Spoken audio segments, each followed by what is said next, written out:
to begin. I'm so excited to see so many of you here, and I'm buzzing off the energy of Women in Business and Technology this year. And thank you for all these eager smiles I can see at the front. It's fantastic to be together, and I'm glad that the topic of big impact without burnout has drawn such a big crowd, because it's something that I care about so passionately, and it is so important, and you clearly all recognize that. So we've only got 30 minutes together, but my intention is that this isn't just informational, but we really try and make the next 30 minutes transformational. My name is Bianca Best. I'm an author. I'm a proud mother to 4 wonderful children. I'm a chief executive officer. I'm an entrepreneur. I'm an executive coach. But probably most importantly, I'm an advocate for graceful productivity, because I firmly believe we can all flourish and life should not be a struggle.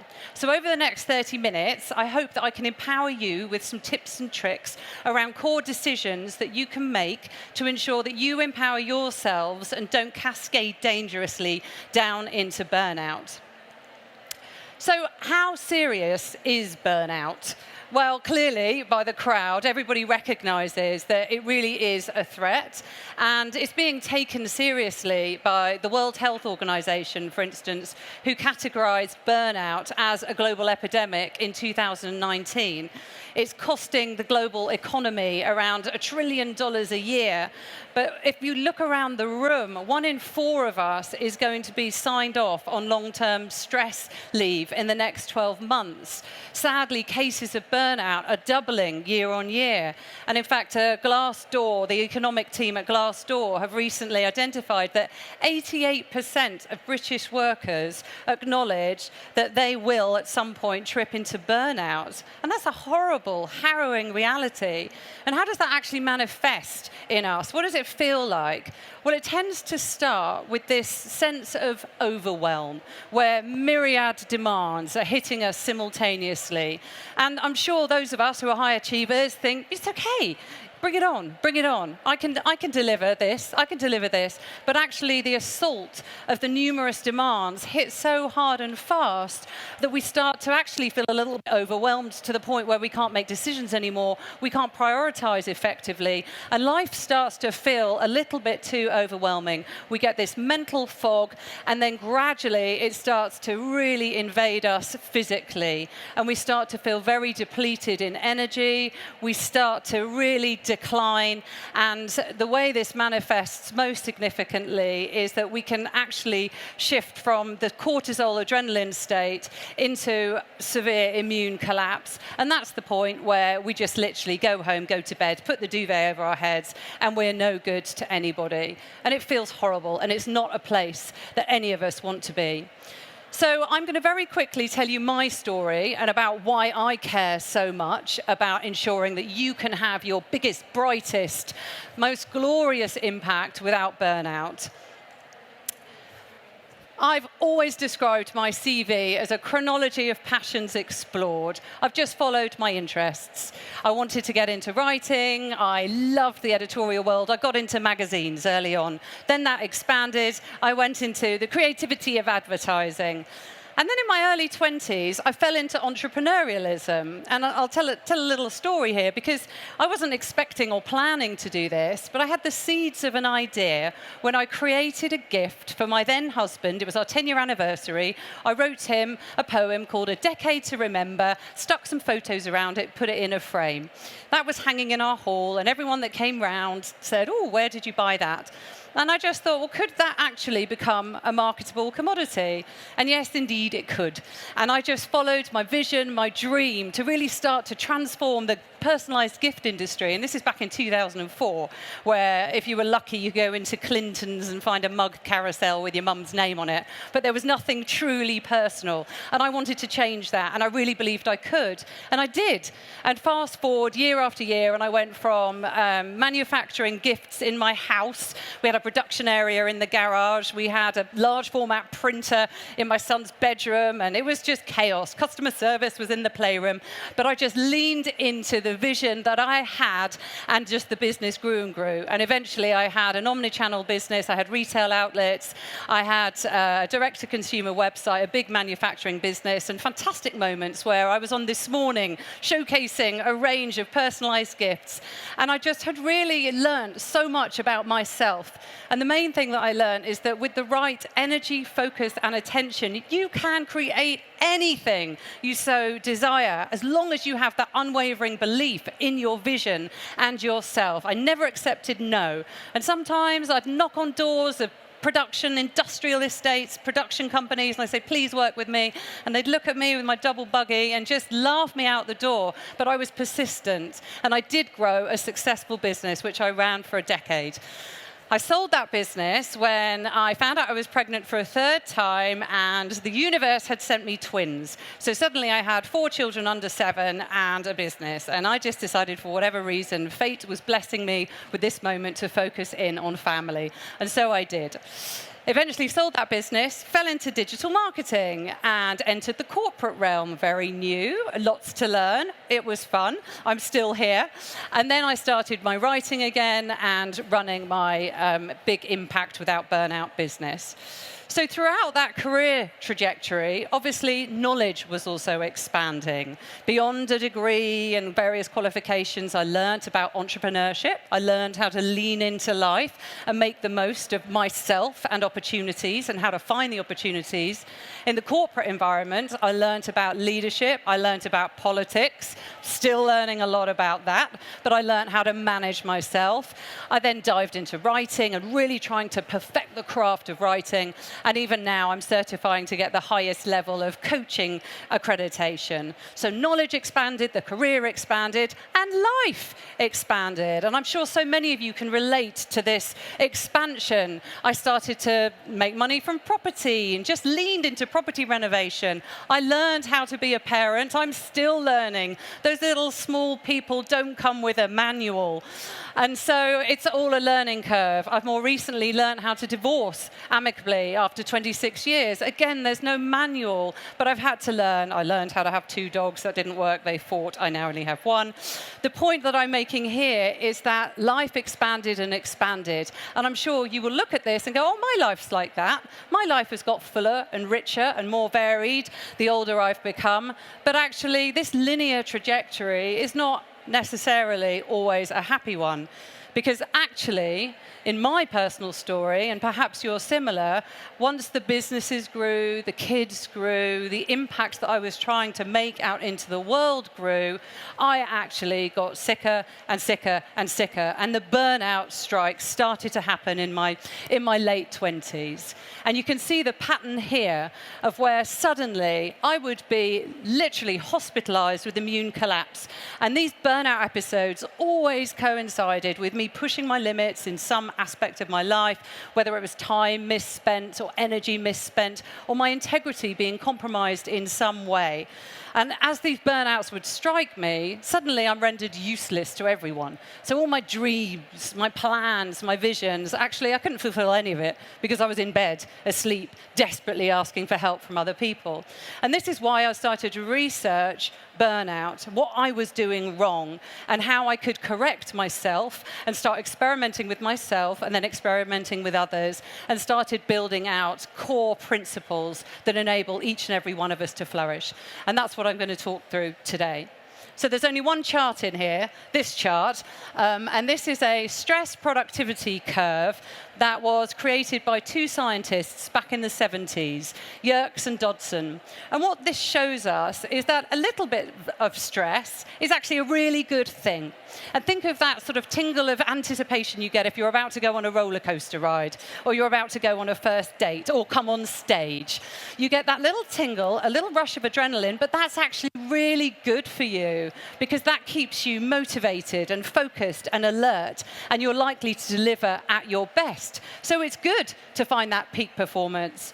But what happens all too often these days is we get this multiple assault of demands that hit simultaneously, and we're at that cortisol adrenaline state, and instead of it being good, it's unsustainably prolonged. And we start to really just struggle in terms of energy, in terms of how to direct our time, and we sadly start to cascade down that negative side into burnout.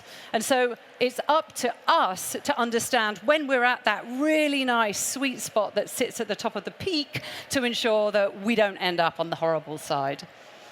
And I'm not for 1 minute saying that it's a bad thing to be ambitious and to want to do it all, because impact matters. We're actually pre-wired to want to be part of a tribe to demonstrate our value. So it's okay to want to prove that we can have impact. We just need to work out how healthily we can ensure that we're delivering that impact in the areas that matter most. And actually, there's a very easy equation of how we can actually work out what our most effortless impact can be. Is this beautiful sweet spot that's what you do effortlessly, and that will be truly unique to you. What you're fascinated by, what are your guilty pleasure little read in bed on a Saturday morning because you just can't get enough of that knowledge? What's that topic area? And then what is it that the world or the team or your family need? Where is that value going to be most useful? And that's it. It's that simple equation. And if we can honor that sweet spot consistently, then life won't be such a struggle. But sadly, what happens is in the pursuit of more and taking on the richness and fullness of life, we actually get pulled in too many different directions. The kids want us, the boss wants us, the business wants us, and it's all too much, too intensely.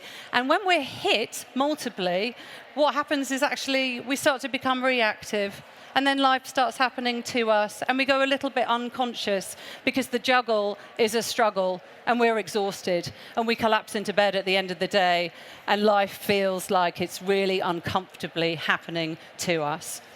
But it doesn't need to be that way. And so the 3 things that I'm going to talk about today really come down to key decisions that you make, because the power of decision making is that shift between being reactive and being proactively in control. Because burnout primarily comes from that feeling of loss of control. So we want to get you back into a place where you feel you're in control, you're directing your life in the right way, in the right time, so you're having impact where it matters. So we're going to talk about 3 key decision areas. The first one, I'm going to ask you to master energy. But you need to decide energy, because when you decide energy, you organize your life to optimize your energy. And the reason there's a running track in this image is because I love this story about Roger Bannister. Just before he broke the world record and was the first person to hit the 1-minute mile, he wasn't training, he wasn't on the track perfecting his craft. He was on a hiking holiday with his buddies because he'd already done the training. He was fit, he was ready, so he knew that he could take the time to relax, to rest and rejuvenate, so he was then ready to break the world record. So you have to be aware of that balance between stress and rest and your own energy, because it's going to be unique to each and every one of us.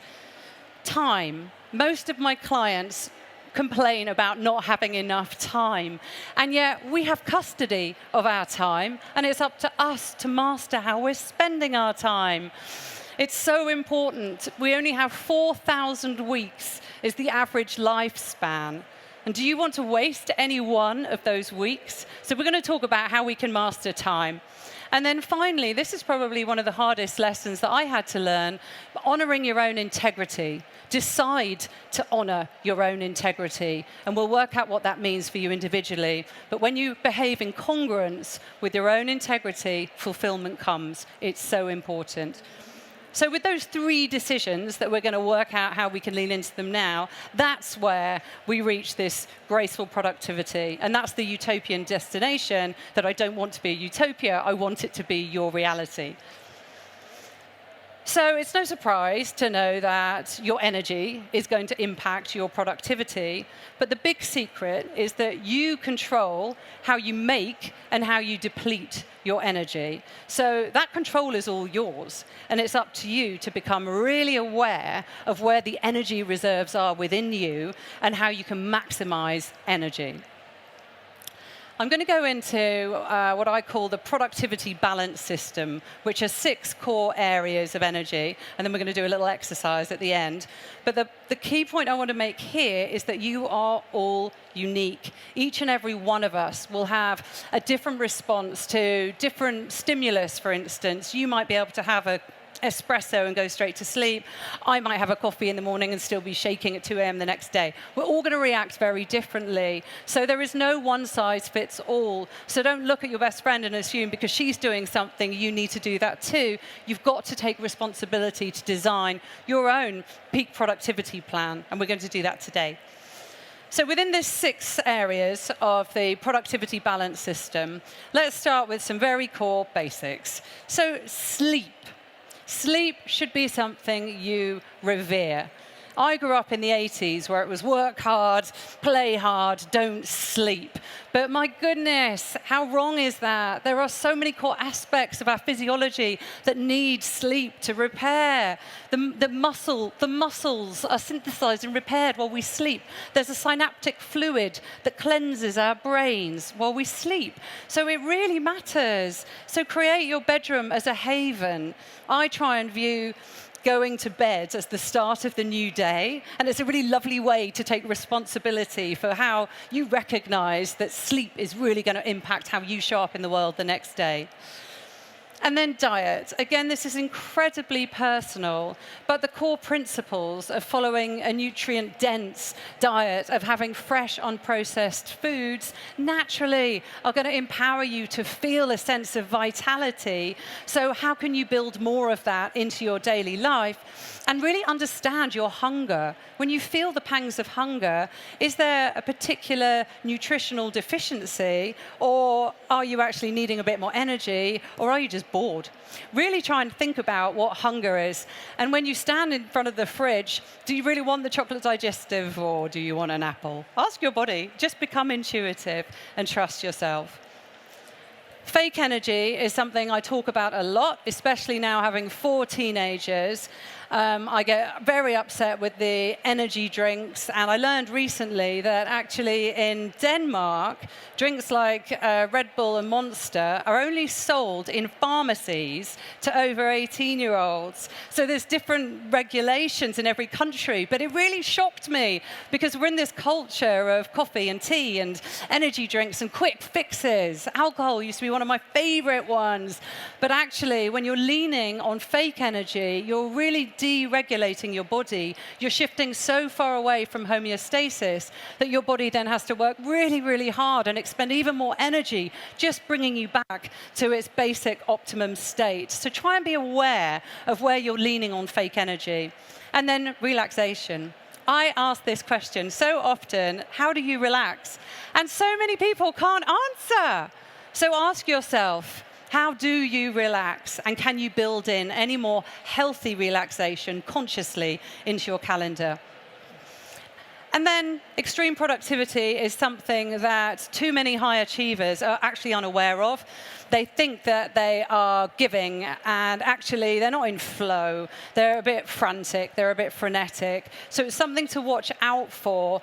Is it healthy, the amount that you are doing? And try and get some feedback. What vibe are you giving off? Are you too frantic and hyper? That's a sign that you need to really slow down and ground. And then emotional stress. Life is going to happen, and it's going to hit us, and it's up to us to really acknowledge and give ourselves the space.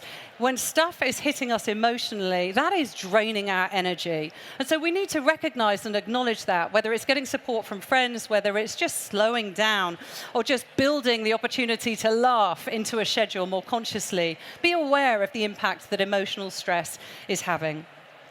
Okay, We're not going to have time to do proper workshop-y stuff here today, but what I'd love you to do is take a photo of this screen, and then this evening, when you have time for private reflection, really score yourself in those 6 different categories that I've just described, because that is your guide to where you need to consciously decide to make adjustments to your habits and to improve your overall productivity balance. Anything on a 1 or a 2 needs to be looked at. So become conscious of it and lean into it. Okay, so time mastery. This again is something that all too many clients just say, I just don't have enough time. But you know what's funny? If they were falling in love or if they were having an affair, they would find the time. It's amazing how it magically appears when it's something you really want. And so I'm going to ask you, how are you prioritizing your time? And we're going to go through some key principles now. And again, this is an exercise I normally do over a much longer period of time, but I want to make the point to you now. If you don't control your time, others will. So you need to be really intentional about how you're spending your time, how you're directing your energy. It's precious. So I invite you to just lose yourself in a little fantasy of what your life will look like in your 60s or 70s. So here I'm talking about 25 years from today. Some people that might make them laugh, but others, the whole point is it's got to be so far away from today that you connect into an inner child dream. What would your life look like in your 60s and 70s? So just lock that in as a sensation. What does it smell like? Who are you with? What are you doing? How does it feel? Lock that in. There's that big vision. Now, let's bring it back to what are you doing in the next 3 months? What does that look like? What are your goals? What are you planning on doing in the next 3 months? Have a little think about that task list. Where are you? What are you going to have achieved by the time we get to January the 1st? And now I'm going to tell you that 3 months is 1% of 25 years. So if there was nothing in that task list, that goal list, between now and the 1st of January that ladders up to that big fantasy vision of your magnificent life, then you're wasting time. And that's not on, is it? Because the number one regret from the dying is having wasted life. And that includes not taking the risks, not leaning into the passions, not connecting with the people that matter. So we've got to be intentional. So do this exercise at your leisure, at home, and then really look at where there's dissonance and what could you bring into the next 3 months that immediately gets you on track towards that beautiful, shiny vision. Motivation. So when your motivation levels are high, you are going to bounce out of bed. You're going to seize every day. And ultimately, you need motivation to be delivering that maximum impact. And there are various ways that you can stimulate motivation in you. But again, it needs to become conscious, become mindful. How motivated are you? Do you remember that 3rd and final lockdown? How horrific that was, trying to motivate. I remember trying to get myself out of bed and put my slippers on and go downstairs and look at the screen again.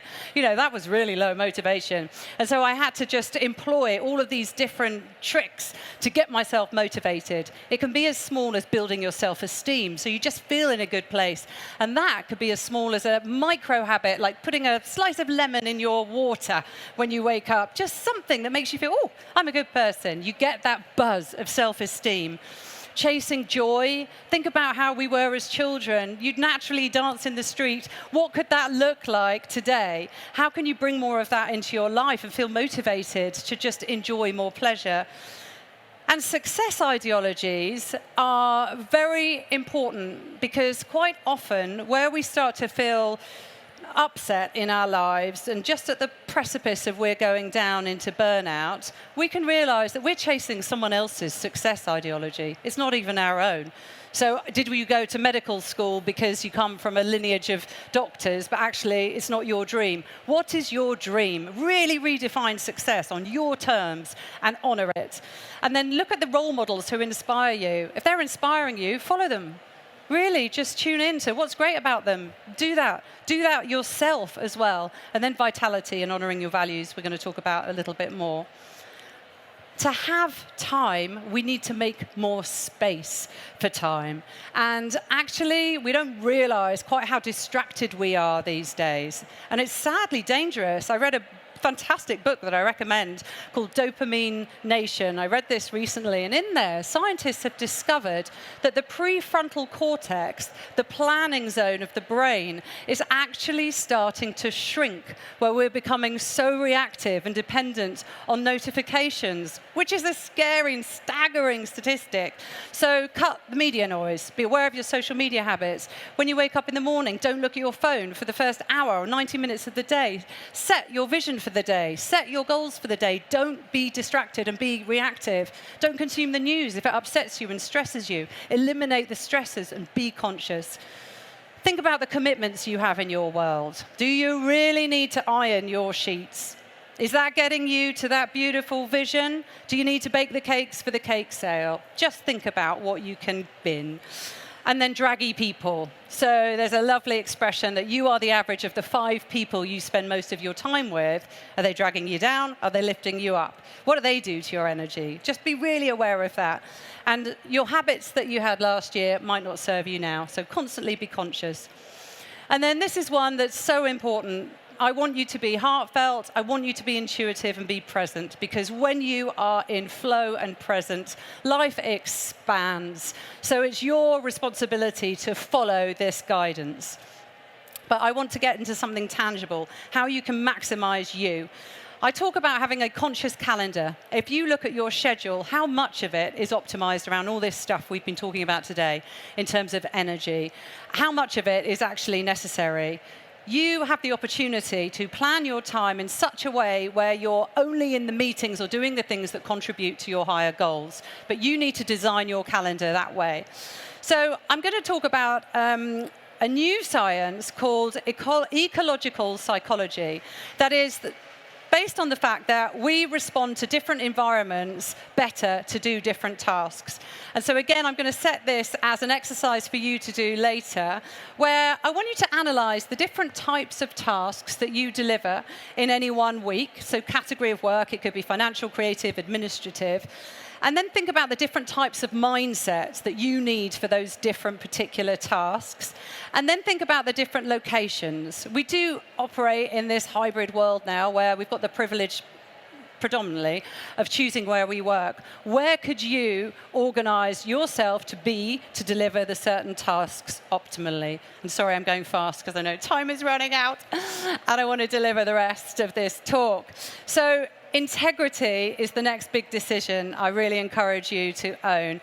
And this is about your values, your purpose, and your mindset. And you are never going to be fulfilled if you're not honoring your values. So really understand how values are guiding you towards what matters and what you should be doing. And the values are these specific belief systems that we have about what is right and wrong in our lives. Let them guide you. There's an exercise I'm going to invite you to do, not here and now, but it's a peak experience meditation. And if you go onto YouTube, please just search for peak experience meditation, and that is where you will mine for values. You'll be taken to a peak experience and then journal about it, capture it, and the values will bubble up from that. Purpose matters so much, and I think sometimes it's wrong that it becomes this broad, ethereal, magnificent thing. And my son came to me the other day and he said, "Mummy, I don't know what my purpose is." And I was like, well, it's okay. You don't need a lofty purpose of eradicating child poverty. It's okay if your purpose right now is learning how to have your first job. You know, think about what purpose can mean to you in terms of just being, but being in a state of integrity with who you are and what matters most. And then finally, really think about your mindset. I don't like the drifting downstream, but it's up to us to become responsible and to really sort of bin the pity party, avoid a victim mindset, and just have openness and curiosity, keep learning, lean into new experiences, new people, and just always remember when bad things happen, which sadly they will, actually adversity builds resilience. So there's always a silver lining to whatever is happening, and there can be a reframe. And I love taking this mindset, this philosophy that you're exactly where you're meant to be. And that just feels quite reassuring on a spiritual level. That core equation here, stress and rest, is healthy, sustainable growth. And that is what you need to manage your stress and balance it with rest. That is how you're going to be able to maintain impact. So let me leave you with this quote around decisions, because decisions do equal your destiny. And it is a wondrous thing that a decision to act releases energy in the person, and in the wake of that decision, energy is released. The act of decision sweeps all before it, and the life of the individual may be changed forever. So I don't want you to burn out. I want you to burn bright and acknowledge the fact that we are living through the fourth industrial revolution. It's a privilege to be alive and working today. But we need to ensure that we are doing all of this work to ensure that we find our inner balance and our outer shine so that we can have big impact without burning out. Thank you so much for your time. I have written a book, and the organisers here have very kindly invited me to share my book with you. So if you want to head over to the speaker lounge, which is just over here to my left right now, I have copies of the book, and I'd love to answer any questions. Thank you so much for your time today. I'm inviting anybody who's interested to come back into the speaker lounge, where I'm going to be signing copies of my book, Flourish, and ensuring that the journey doesn't end here. It's not just 30 minutes of deciding to have time, energy, and integrity, but in fact, it carries on way beyond the event today.